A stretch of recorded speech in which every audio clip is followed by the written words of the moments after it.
Bloomery smelting is the most ancient process of separating iron from its native ores. We begin with the raw ores and continue through all the steps of smelting and forging iron to create an axe, one of man's earliest and most indispensable tools.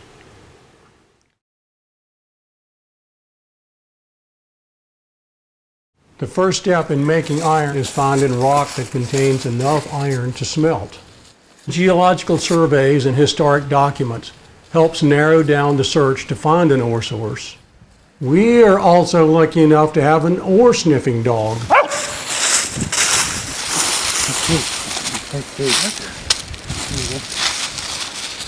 There's no iron in. Look, there's some red stuff. Smart dog. Look at that. I'm not kidding, look at this. Yeah, good dog. Look at that. Look at that. Tell me that's not iron oxide right there. Yeah, good dog. You're a good girl. Yes, you are.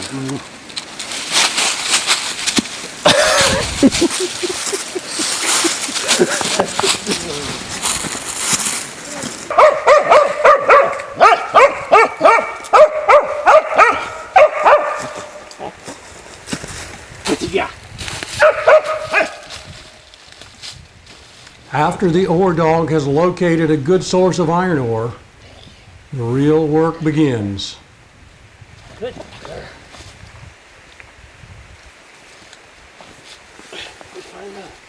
Let's get another.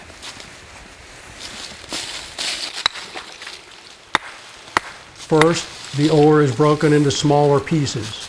This provides an opportunity to examine the quality of the ore and cull poor quality pieces before carrying the good stuff out of the woods.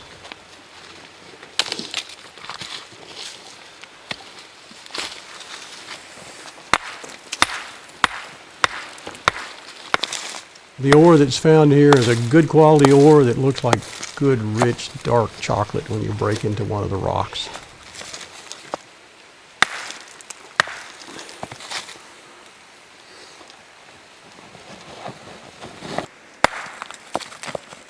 This gentle activity is followed by a pleasant walk out of the woods with 30 or 40 or 50 pounds of iron ore on your back.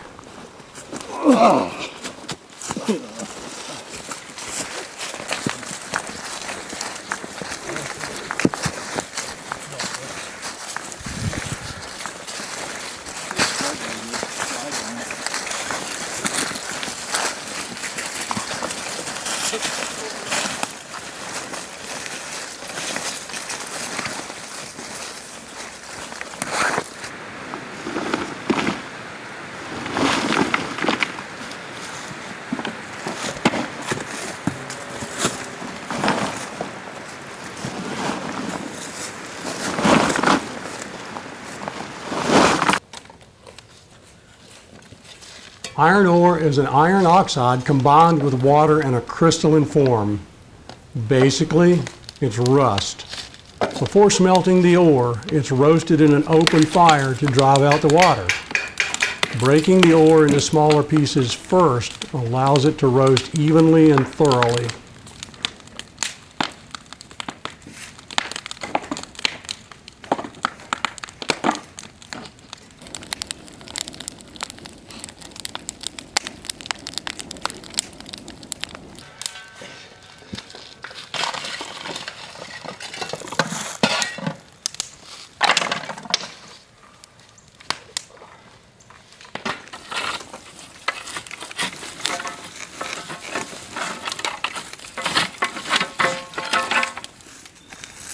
Wood and ore are added until all the ore to be used has reached a glowing red.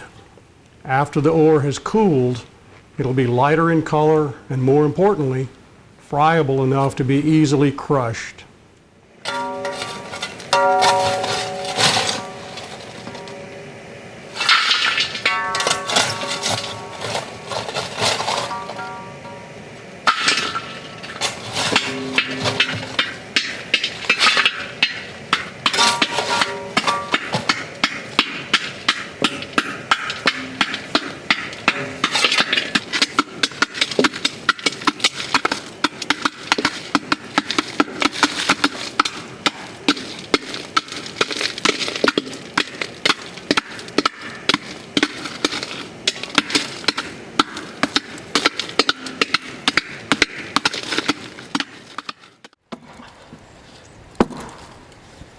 Charcoal making starts in the woods with the felling of a tree, which is then bucked into short lengths. Many species of trees make good charcoal.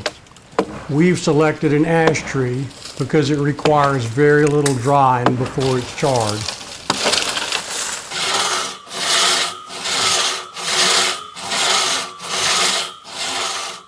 A lot of charcoal is required to run a smelt. Charcoal is wood that has had all of its volatile substances driven out in a low oxygen environment. What remains is nearly pure carbon, which burns at a much higher temperature than the wood alone.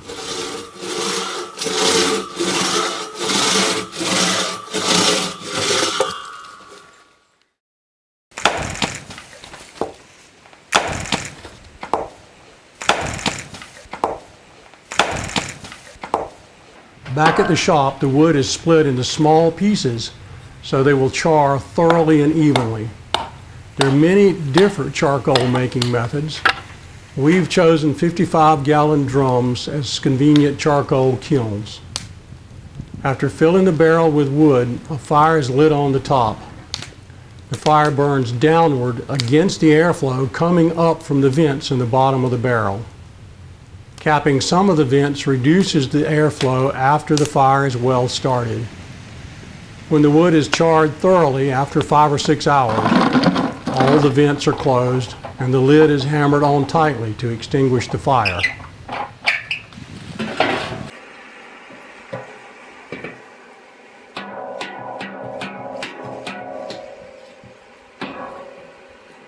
The next morning, the wood has lost more than half its volume and 3/4 of its weight, but it's now a clean, hot-burning fuel. And now the dirty work begins.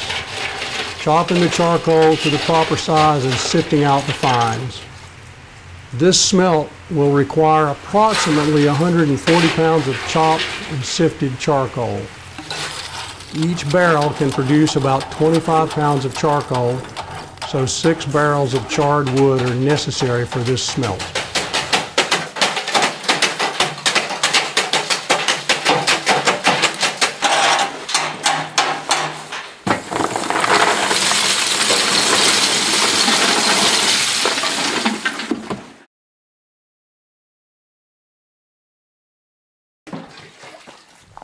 The furnace is made from a mixture of clay and a tempering agent such as sand or grog to reduce shrinking and cracking in the furnace walls. Grog is pulverized material from an old furnace. After the mixture reaches the right consistency, we work it into cobs and let it rest overnight to allow the moisture to disperse evenly. This makes the clay much more plastic and workable.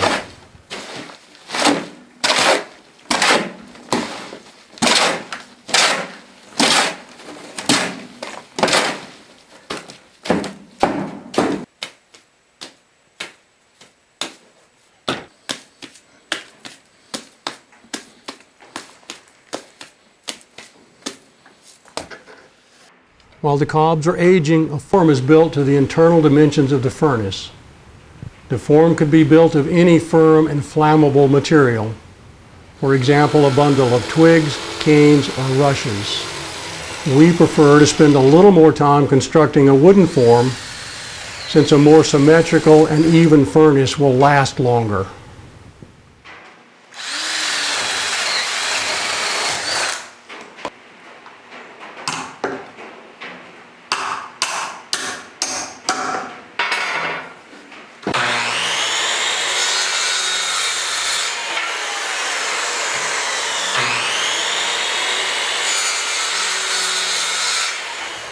Planing the form staves, somewhat like barrel staves, allows them to fit together neatly.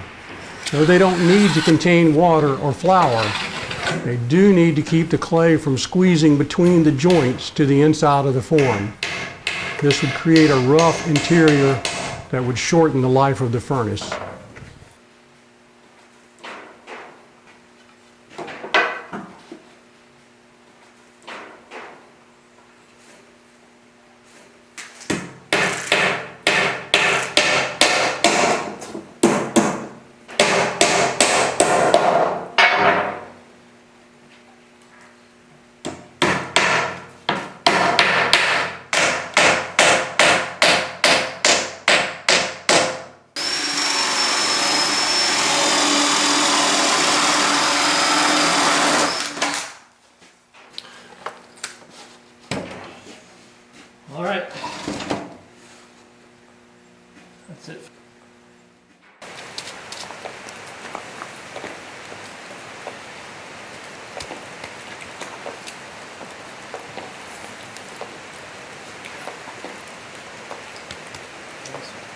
stiff. This should be stiff. Yeah.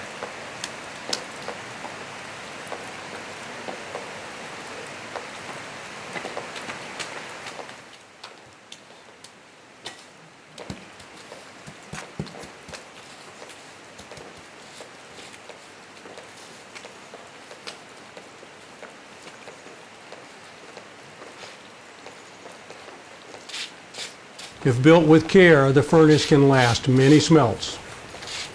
After repairing the foundation of the previous furnace, the form is set on a bed of charcoal fines and the hard work begins. The next 5 hours require kneading the clay to the proper consistency and building up the courses of the furnace. String wrapped tightly around each course keeps the lower courses from slumping due to the weight of the cobs above them. Like a corset, the string helps to define proper form and curve. Yeah, much better.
If the furnace is allowed to dry with the wooden form inside, it'll crack because the clay shrinks as it dries.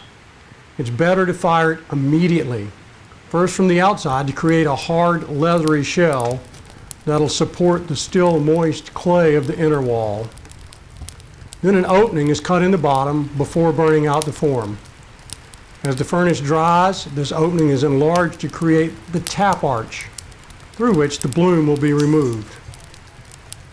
At the same time, a hole is cut for the tweer, the nozzle that brings air from the bellows into the furnace. This hole is about 9 inches above the furnace floor.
After the furnace is cooled, a bottom of dampened wood ashes is tamped in, and the tap arch is repaired as necessary and partially closed with clay.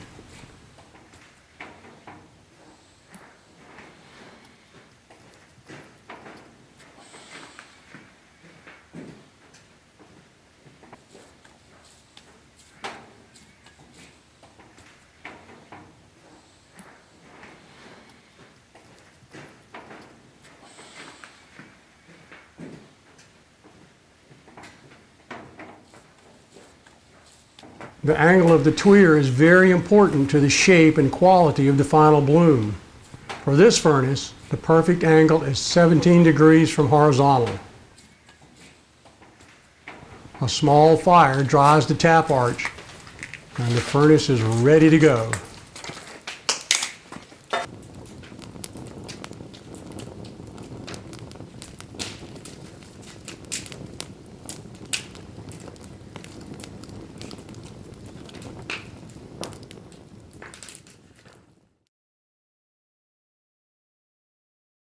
The morning of smelt day, the furnace bottom is prepared first. The bottom part of the tap arch is closed with several plugs of clay.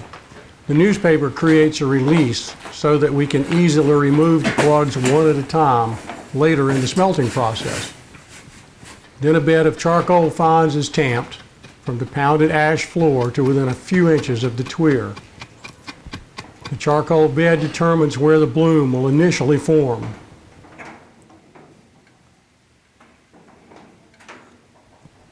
Then the electric blower is hooked up. Traditionally, this would have been done with manual bellows. In some respects, the bellows may be superior to the electric blower. However, the hard labor of pumping them requires at least 2 additional people to maintain the pace for several hours of smelting. Then the furnace is preheated with a wood fire, using only the draft through the tap arch.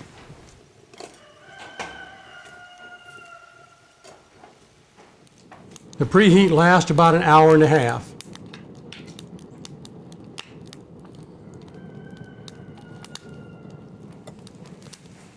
Once the furnace is warmed properly, the final plug is placed in the tap arch and the blast is started.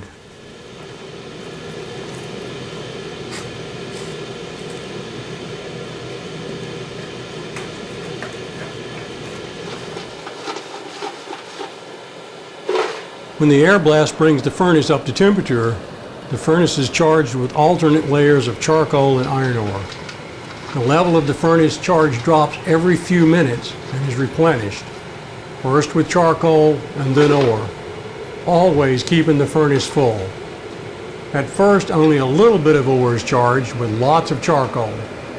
As the temperature of the furnace builds, the proportions of the ore and charcoal become even by weight. This charging sequence continues steadily until 90 pounds of ore is used up. Smelting iron is not simply melting ore. It's a series of complex chemical reactions that only takes place at high temperatures. The furnace provides conditions that remove the oxygen from iron oxide, leaving behind metallic iron. This reaction is referred to as reduction. The charcoal not only provides fuel for heat, but also provides carbon, which is the reducing agent for the iron oxide.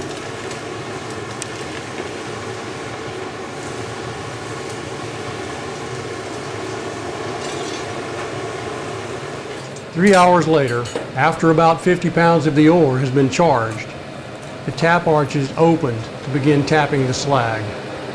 Slag consists of the impurities in the ore combined with a portion of the available iron. The viscosity, texture, and color of the slag indicate the quality of the iron.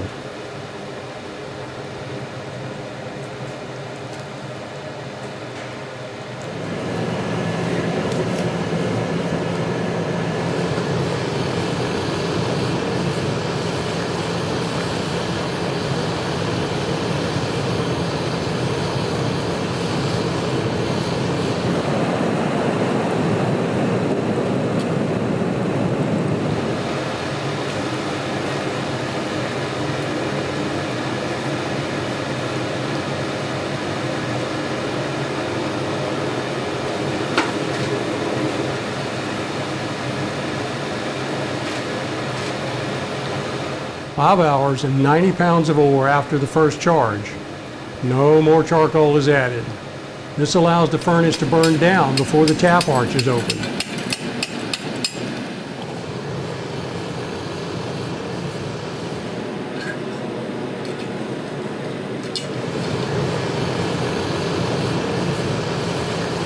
The bloom is right there, a semi-solid lump of iron rather than the liquid form of iron produced in a modern blast furnace.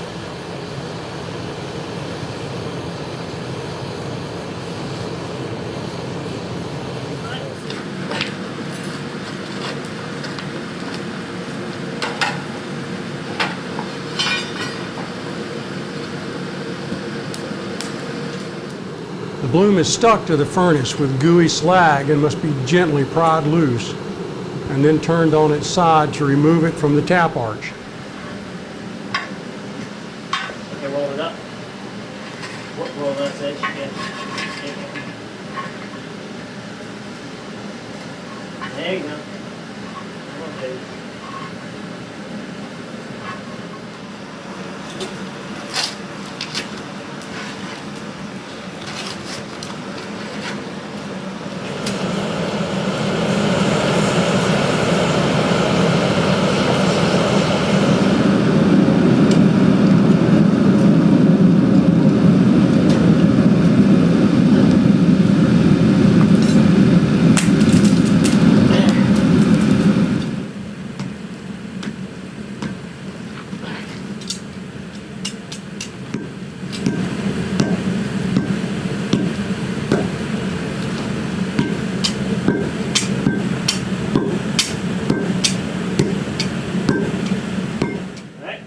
It's a 23-pound bloom produced from 90 pounds of iron ore and 140 pounds of charcoal.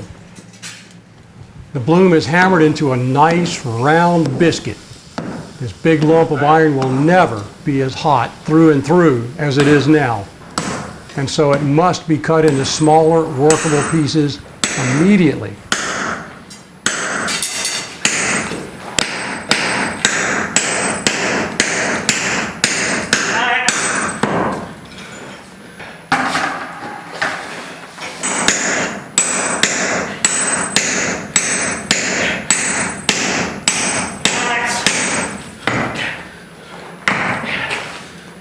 Oh, that's better.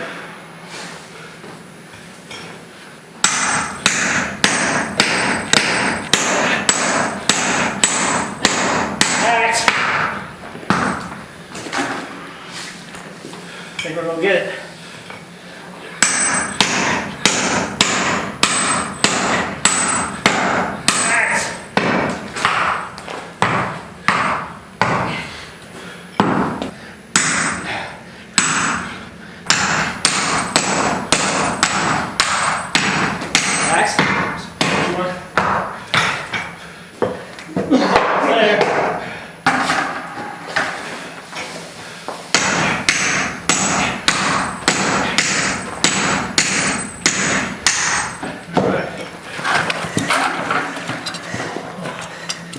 Boy, that's pretty. That's a nice bloom. The bloom chunk is reheated several times and worked at a white welding heat into a rough bar, using sledgehammers to fuse all the iron together.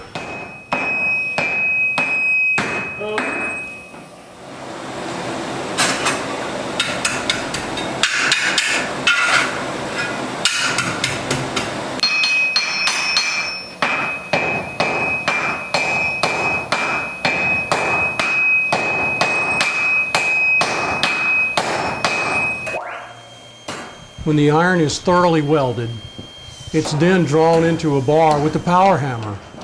Historically, this would have been done using a water-powered hammer. Today, we use electricity. Same idea, different power source. And we were starting to get tired anyway.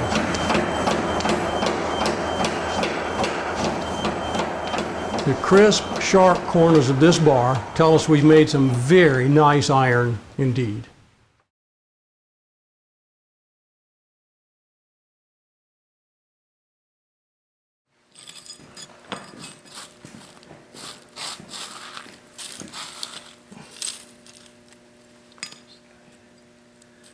We have a tough, soft bar of iron for the body of our axe, but we need to convert some of the iron into steel so that it will remain sharp under hard use.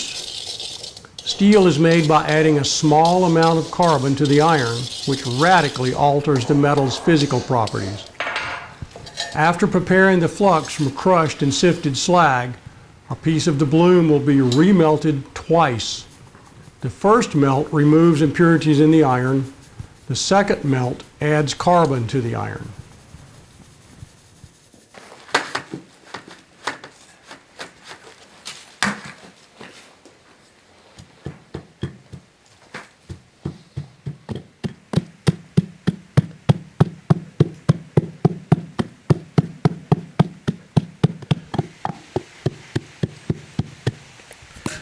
For the first remelt, the ash floor of the hearth is quite shallow, only 1 inch below the tweer.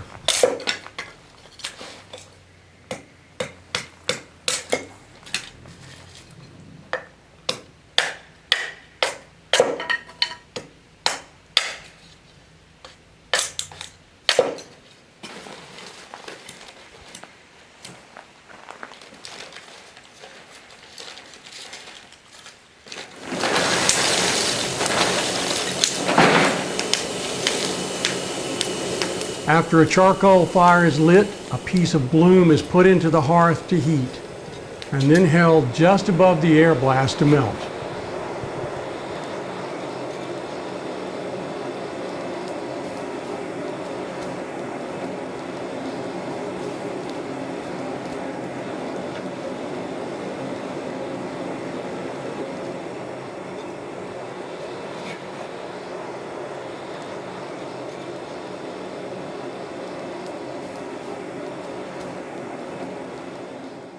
As the bloom melts, the slag flux is liberally sprinkled on it, along with a small amount of fine sand.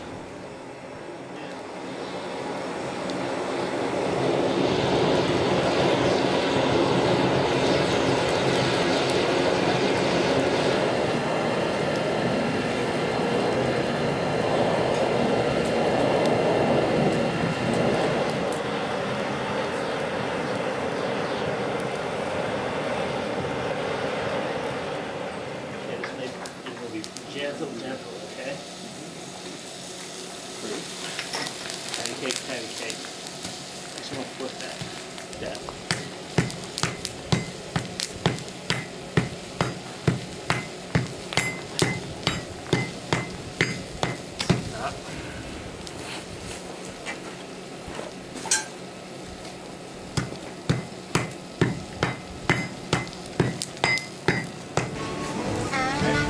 The remelted bloom is cut in half.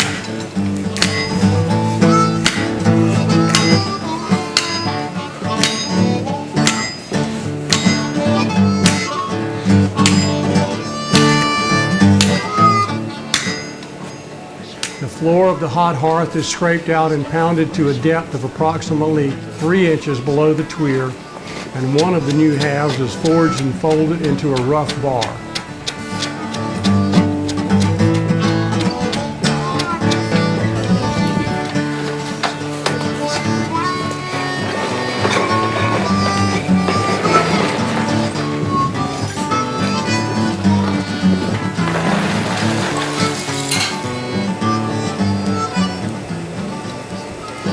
This bar is remelted primarily with sand as a flux this time, out of the direct blast of the tweer. The floor of the hearth allows the iron to absorb carbon from the surrounding charcoal. The bloom that results from this second remelt is scored to fold it in half and then welded up into a small cake of steel.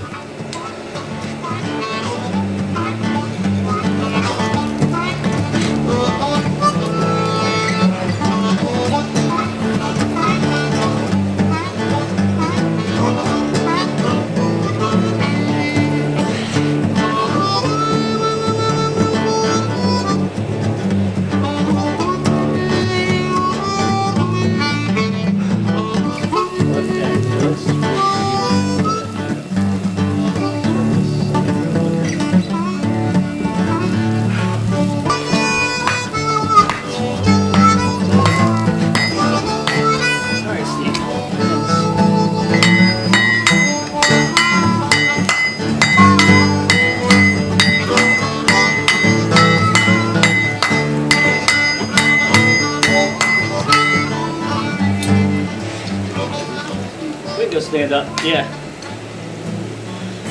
Oh. Let's go stand up. Ouch. Oh, goodness.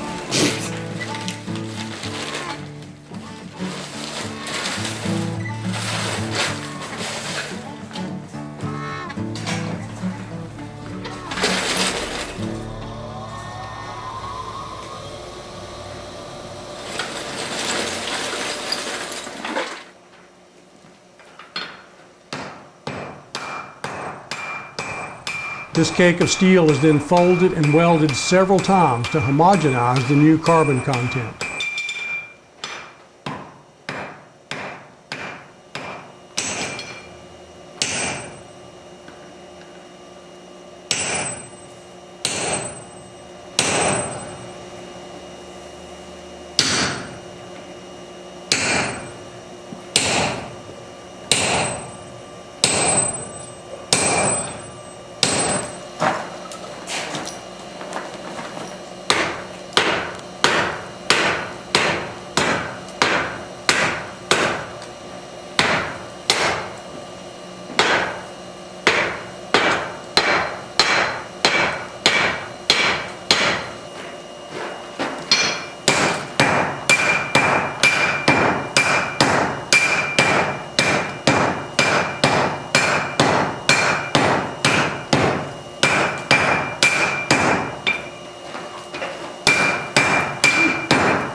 bar of steel is spark tested on a grindstone to determine the approximate carbon content. The bursting sparks streaming from the grindstone indicate that the iron has successfully been converted into steel.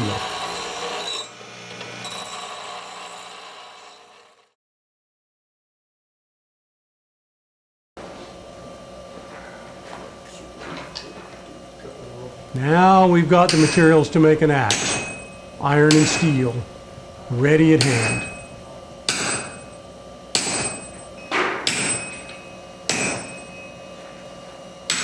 The style of axe we're making is based on those made by the Hudson Bay Company in Vancouver, Washington in the early 1800s.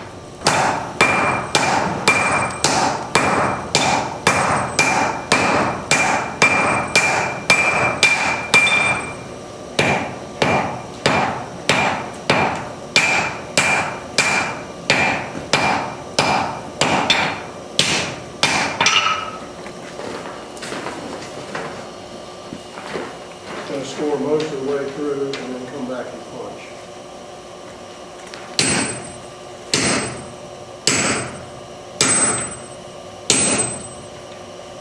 Part of an axe back of its eye is called a pole. This type of axe has a square pole and it's added to the bar as a separate piece. After working the bar to the proper dimensions, the first step is to forge the pole. A small rectangular piece of the bar is marked, punched, and cut off the end. This piece is riveted in place in the center of the bar and welded to create the thick pole of the axe.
Good drinking heat.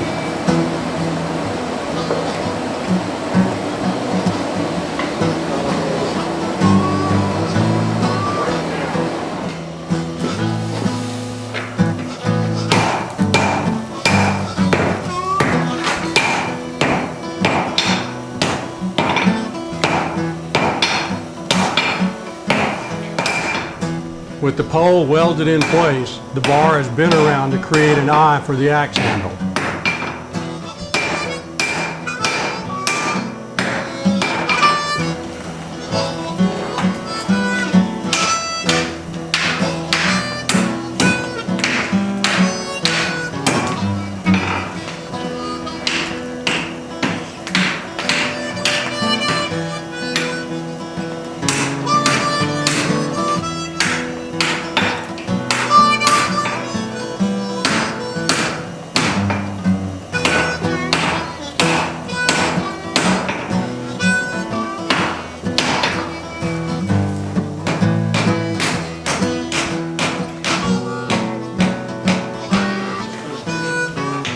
The part of the blade just in front of the eye is welded shut.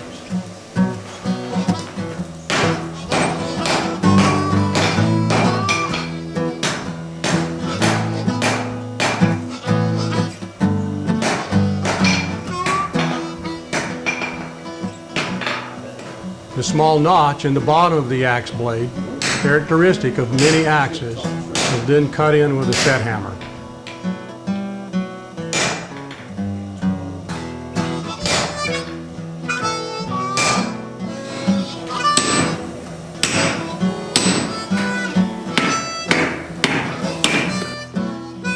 After trimming the end of the axe, the piece of steel which will provide a cutting edge is beveled on one side and scored most of the way through. Teeth are then cut into the beveled edge to hold the steel in place for welding. The bit is then set aside to cool.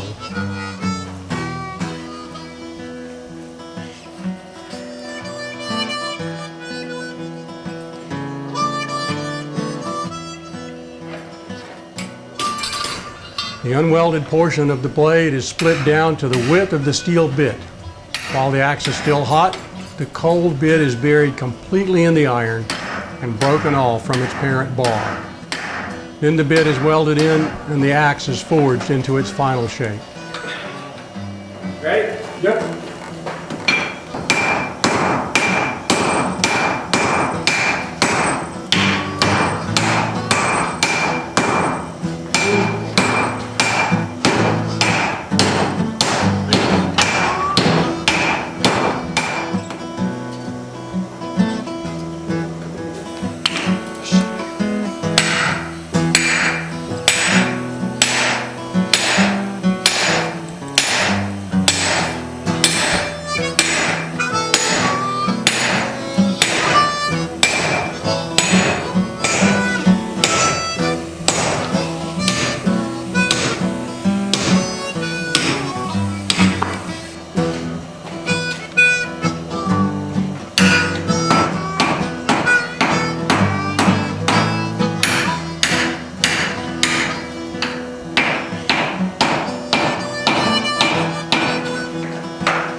The profile of the axe is now filed to define it.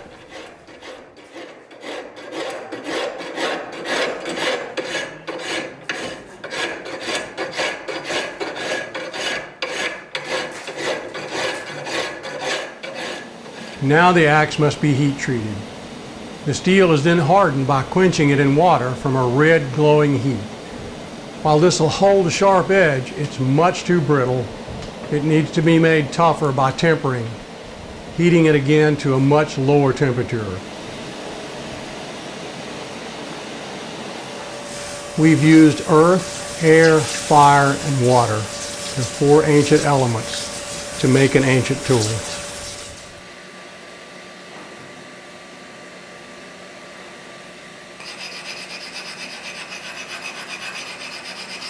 After the heat treating is complete, the axe is filed to the proper bevel and sharpened with a stone.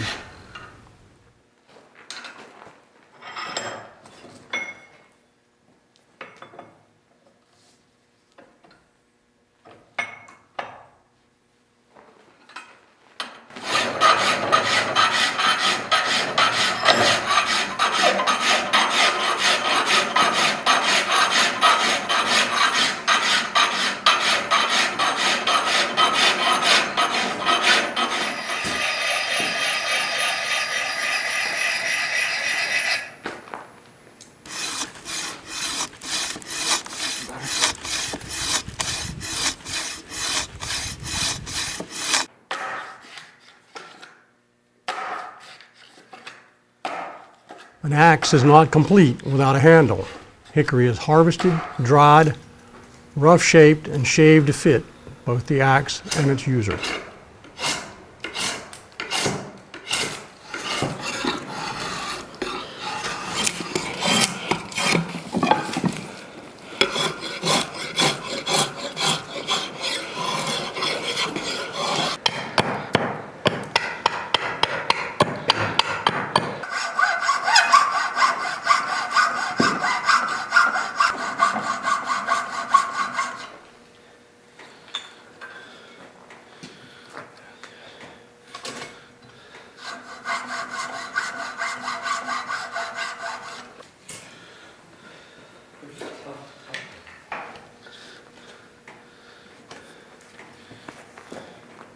The handle is wedged into the axe head so it won't fly off the handle, and the axe is now ready to use.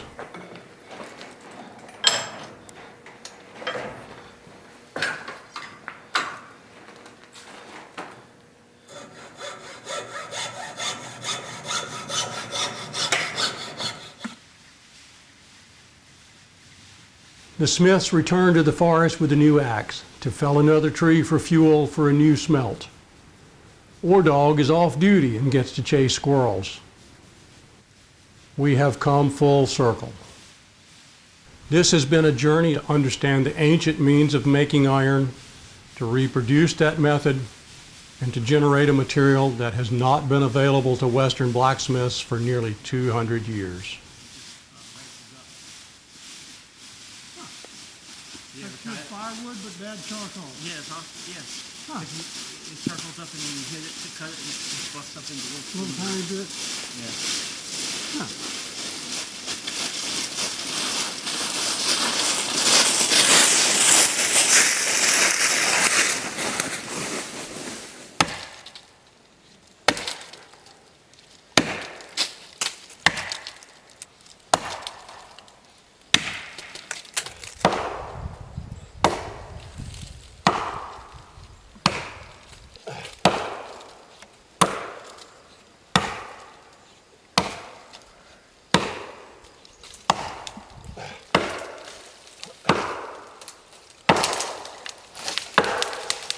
Let's go!